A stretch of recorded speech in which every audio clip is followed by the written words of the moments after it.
Do you ever feel like your needs get lost in the daily shuffle of motherhood, trying to keep up with the everyday mundane that sometimes you feel like you've lost yourself? If self-care sounds like a luxury that you can't afford, this episode is for you.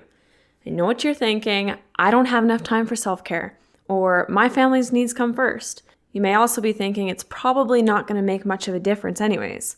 But I like to believe that self-care is actually more important than you might think. Today we're uncovering 4 simple but powerful ways to prioritize self-care even with a busy mom schedule.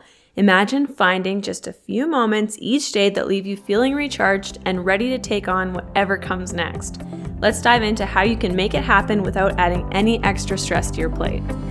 Are you an overwhelmed stay-at-home mom struggling to keep your home organized and cozy while balancing endless tasks? Do you feel like no matter how much you do, it's never enough?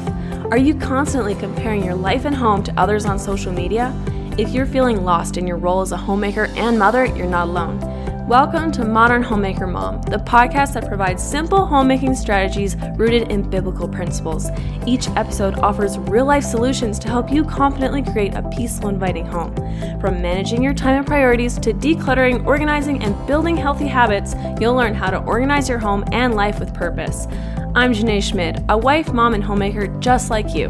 I know what it feels like to be overwhelmed by the daily demands of running a household while trying to nurture your family and maintain a sense of peace in your home. Through my own journey of learning homemaking skills and living out my calling as a wife and mother, I have found freedom in embracing these roles with joy. Now I'm here to help other stay-at-home moms do the same without the stress. It's time to confidently step into your calling and create a home that reflects God's love. Let's build a home that you and your family love, one step at a time. Before I get into the juicy details of today's episode, friend, would you mind pausing me for 1 minute and go leave me a written 5-star review? This really makes my day, and it's honestly the only way that I can tell if you're actually enjoying what I'm sharing here. So if you wouldn't mind doing that for me, I would super appreciate it. It also really helps push this show out to more women just like you. All right, let's jump right into tip number 1, which is you need to understand the importance of self-care. So self-care honestly is not a luxury. I know a lot of us think that it's a luxury, but I like to actually view it as a necessity to maintain my mental, emotional, and physical well-being. Without prioritizing the self-care, without making sure that my personal needs are met, I'm always left feeling like I don't have energy, like I just want to kind of give up, honestly. And then you go through those spurts of like anxiety and stress and just wondering where all that's coming from. A lot of the time it's because we're not taking care of ourselves. So if you want to truly find time to implement this self-care into your life, I think the very first step is honestly just getting around that mindset barrier that's making you feel like self-care is a luxury and like it's not something that you deserve, because really it is something that not only do you deserve, but you actually really need it. Last week, my mother-in-law sent a group text to me and a few other women in our family or friends group and suggested that we all go out for pedicures. And I'll be honest with you, these were my first thoughts. I was like, that sounds nice, but I can't really justify spending the money because it's not exactly cheap. And so in my mind, I made up a bunch of excuses why I shouldn't go or why I can't go, because I have Oakland and she's only 6 months and she'll probably miss out on her nap time. And then I'll be dealing with a fussy baby for the rest of the afternoon. So I came up with all of these excuses. And then my husband came home from work that night and I said, hey, like your mom suggested ladies go out for pedicures. What do you think? And he said, I think you should totally do it. I was like, okay, but can we justify spending the money? Because Jeremy and I are on a one income right now.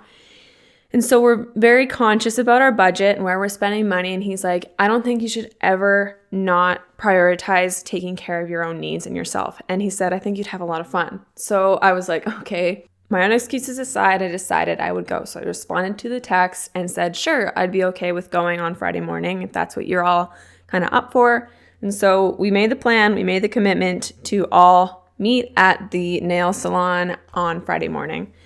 And then Friday morning rolled around, and I packed up Oakland and we drove the 30 minutes to get our nails done. And we walked in there, we sat in our chairs with the other ladies, and we got our feet soaking in the nice warm water. Our backs are being massaged by the massage chairs, and we chit-chatted, and it was honestly a lot of fun. Oakland did so well. And I walked out feeling super good because my feet looked cute and it was fun to get together with the ladies. I had brought my own drink that I made at home. So I had this cozy warm chai on this cool day. And I thought to myself, I was so hesitant to go and do this because, like I have mentioned in previous episodes, I am an introvert, and so social activities are not usually my first choice. But once I got past my own excuses and made the commitment to go, and then I did go, I had a lot of fun. And so that just brings me back to what I was first talking about as far as like the mindset of it goes. If you can just commit and believe that this is a good thing, that taking care of myself is a good thing, it's not wrong, it's okay. You can implement it into your schedule in a way that is enjoyable for you. And I mean, yeah, a lot of the time when we think of self-care, we think of a 4-day weekend getaway at a spa retreat, or like I just mentioned, getting our nails done with a bunch of ladies. It doesn't have to necessarily look like that. I mean, it is fun to do that every once in a while, splurge a bit and treat yourself a little extra, but it's not required. You can find moments in your everyday life, simple moments. It might only be 5 minutes or your 10-minute bedtime routine where you're washing your face and brushing your teeth. That's an act of self-care. So taking these small moments for yourself can really improve your overall energy. I find it also improves my patience and my joy as being a mom. I feel like I can give back to my family more when I feel like I've been taking care of myself, if that makes sense. So to summarize up tip number 1, just remember, I know it's a common misconception that self-care is selfish, but I want you to reframe that and believe that self-care is important and start prioritizing it. All right, tip number 2 for how you can find more time for yourself to implement more self-care into your everyday is put your phone away. I honestly don't think we realize how much time we spend on our phones, those little screens, those little boxes. Like, we spend a lot of time on those, especially social media. When I find myself feeling like I'm trapped in this space of, oh, I don't have enough time for that. If I find myself saying, no, I don't have enough time for this and making up excuses, I look at how I'm spending my time. Where is my time being spent and where can I adjust? And a lot of the time it goes back to how much I'm on my phone usage. And so what I want you to do is think of replacing that time on your phone, that's scrolling mindlessly on social media, with small acts of self-care, whether that's reading a few pages out of a book that you like, or taking 10 minutes to journal, or spending 2 minutes outside alone on the deck, just breathing in fresh air. Like, it can be simple, small acts that don't seem like a lot or that don't consume a whole lot of energy, but it's going to make a very big positive impact on your mindset and help with your focus when you eliminate the distractions. Another thing I like to do when I'm really trying to focus in on something or spend that 20 minutes of self-care alone to myself, or even sometimes self-care isn't alone. Like, let's be real. We're moms, we're busy. Sometimes our kids are part of that. But what I like to do is I will put my phone on Do Not Disturb, so that those distractions, that little ping or that little notification that comes up on your phone, or when grandma calls you unexpectedly, it doesn't distract you and doesn't take you away from the self-care, because it is important. Okay, tip number 3 is take advantage of baby nap times or independent play with your kids. So right now I only have one baby and she's 6 months old, so she still has 3 to 4 naps a day. But just because she naps, like when I sit down and I had just put her down for a nap, I can see her on the baby monitor, she's asleep. I never know if I have 30 minutes or if I have 3 hours. I'm sure there's a lot of other moms out there who can relate with me on this. But what I want you to do is during those nap times, don't go and do chores. Don't do work and stuff that you could do when the kids are awake. Take this time, this quiet time to yourself, to focus on some self-care.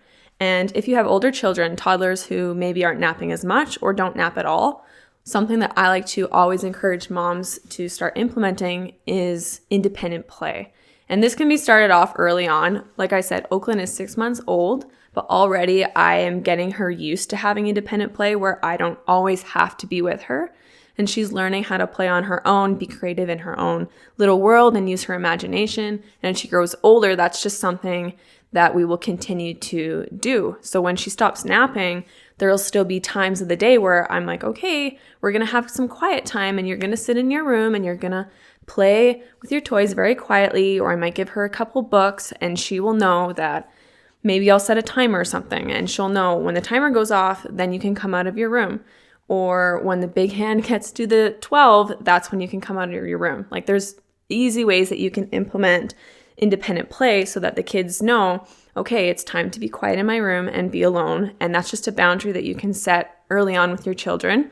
And it really gives you an opportunity to have that alone time, because otherwise, if we don't find those little windows of time for ourselves, I know we sometimes feel like I'm just always giving. I can only give so much. It's like, when is it my turn to be nurtured? So this is why it's important to take advantage of those nap times and those independent play windows. You also could wake up a little earlier than your kids, even if that's 15 minutes. For me, in the spot that I'm in my life right now, Oakland still wakes up 3 times a night, and so my sleep is still getting very interrupted.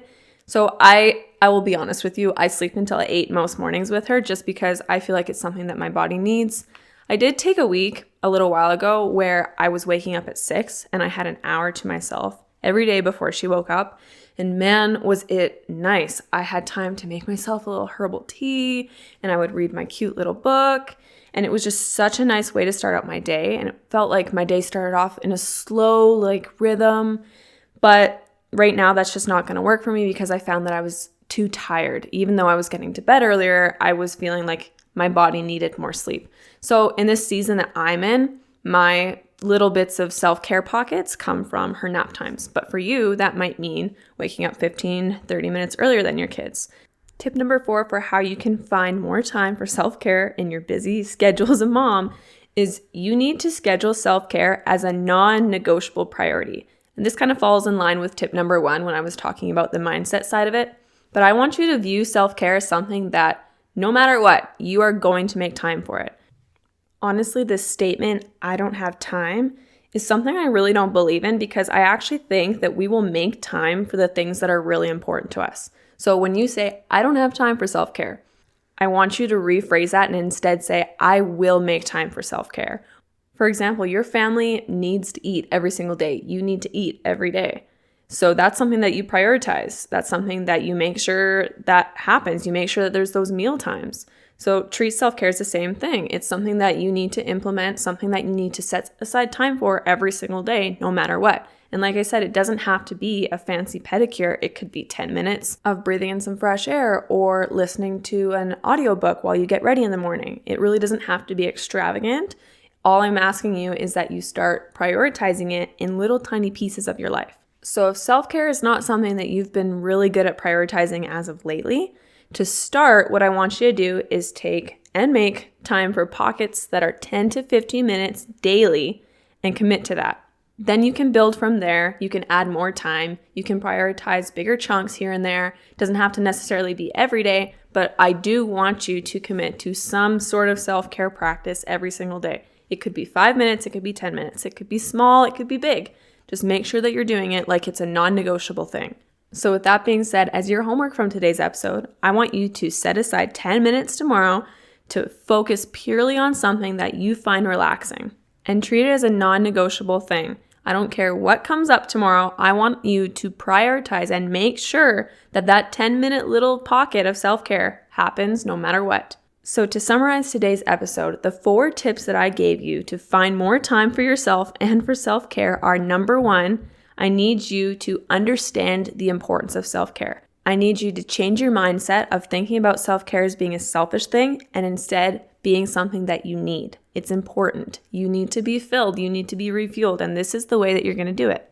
Tip number 2 that we discussed was you need to make sure that you put your phone away, set it on Do Not Disturb, and eliminate those distractions. Tip number 3 was you need to take advantage of baby nap times or children independent play. And the final tip, tip number 4, was you need to schedule self-care as a non-negotiable priority that happens every single day in some way, shape, or form.